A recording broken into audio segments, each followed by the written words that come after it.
All right, this is a Thunderhead 289 special here. Just picked up this 76 F150 custom a week ago, and it's got a lot of stuff going on, but just like everybody else's videos, you know, the revivals and everything else, you just got to take one step at a time. So this took care. It's kind of cold here today, not Iowa cold, but it's cold. So just some of the simple things that I worked on today. I see probably the simplest was they left all kinds of wires underneath the dash, including the hot wire, completely uncovered. So I did put some wire nuts on that so I don't blow any fuses and catch the truck on fire or anything weird like that, because I don't know what else I got going on here. But I did kind of get an idea of what's going on with the shifter.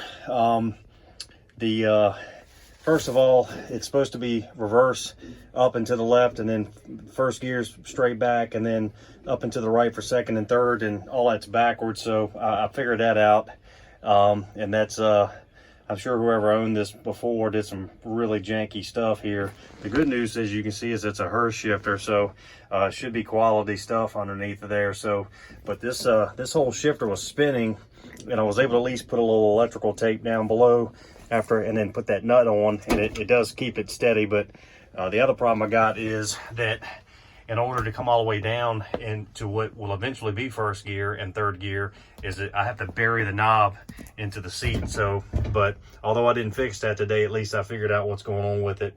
And then one of the other things that was going on was that the door wouldn't close unless you push down on it. And for guys that don't know, or maybe you have a door that doesn't close quite right, this is usually the easy fix for that. It's usually not the hinges, although it could be. But in any case, you just need to get a star bit, pretty big one, and then you just basically loosen this up until you can move it around, and you can see where it was before by the clean paint underneath there. And I had to move it up and over, and of course it's not perfect, but I don't have to push down on it anymore, so can't beat that.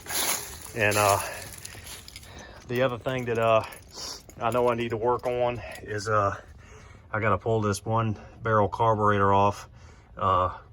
It doesn't like to start whatsoever unless you, today I used starter fluid. The guy said before that I bought it from, he had to pour gas down it, but a couple of shots of starter fluid and it fires right up, and I just have to keep my foot on the gas until it warms up.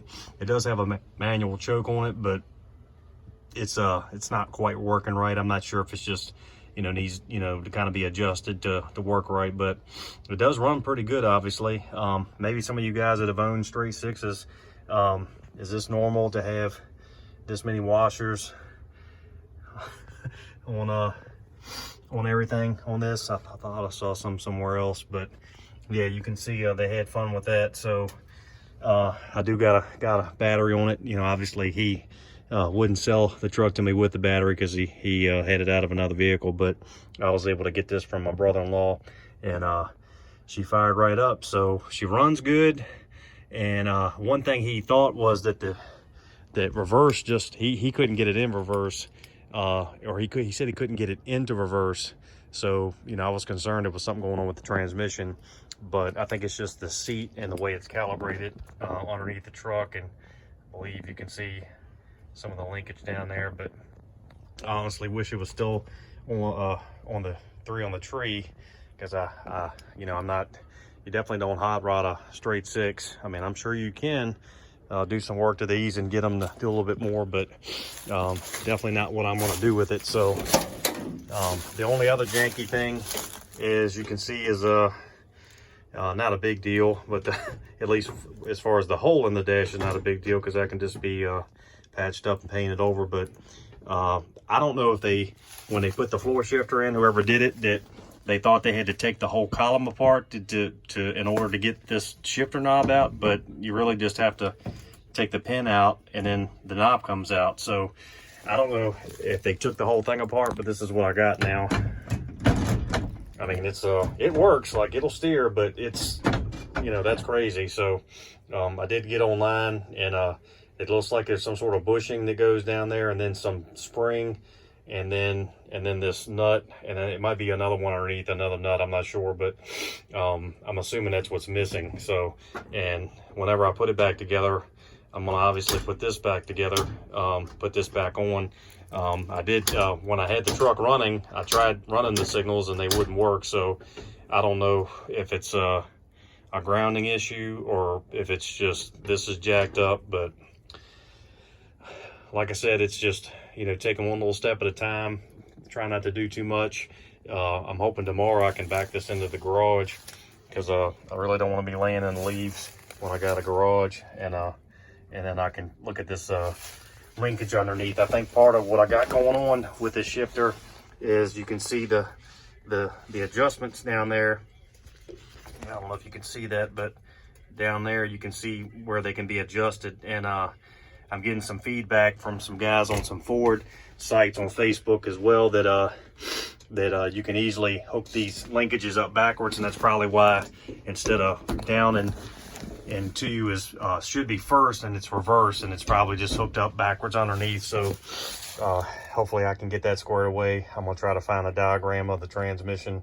So I believe reverse and first are one shifter down there, and then second and third are on the other, and then I can just make sure everything's hooked up right. But that's what I got so far.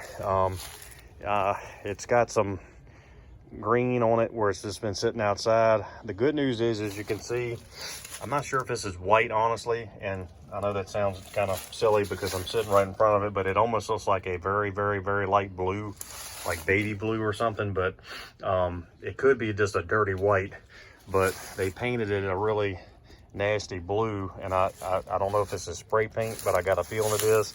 The good news is about it is everywhere I see it coming off, it flakes off really easily. And like right here, man, I can just, so I'm hoping I can get out here with a power washer and strip most of this white off. I mean, blue off, excuse me. Now, the biggest reason I bought this truck was that I was going to use the hood because my 77 needs a hood, and but this one does have some bumps and bruises, but that can be sanded and maybe pulled out a little bit and a little Bondo, and should be good to go. But the 77 I have, this entire lip that you see right, let's see if I can back up here, this whole lip on the 77 is literally gone. It's just rust. I've never seen a hood do it like that before. But so in that case, this one is in much better condition. Somebody thought this straight six had so much power that they put some, you know, some kind of crazy latches on it. So you know, obviously unscrew that and fill that in and fix it. But I'm hoping I can get this paint off easily, because my next thing that I want to try to do is do some spray painting this spring and summer. Buy me a spray gun, and not anticipating that it's going to turn out like extra beautiful by any means, but just I'd rather practice on this than on that.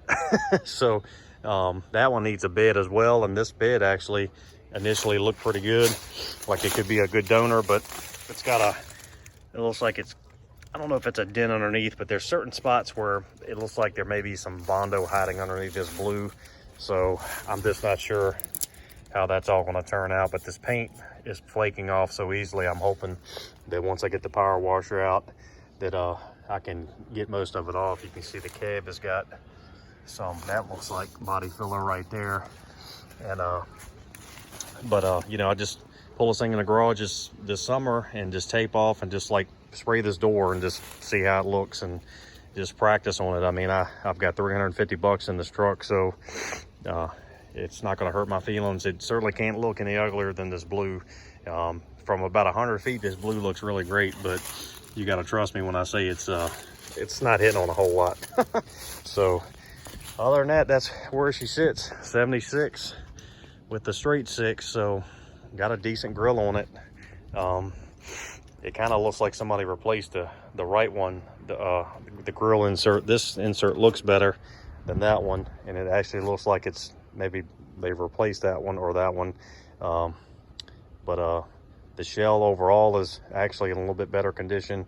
There's a little bit of a bump right here, but the 77 actually has a more dents in the front, so I may actually transplant this if I'm pretty sure I could swap these between the 2 years. Shouldn't be that much difference in the two, but other than that, man, that's about it. So anybody can help out with that shifter linkage or any of this other stuff, like the 1-barrel carburetor, as far as any tips on rebuild and anything like that, just let me know. I appreciate it. Thank you.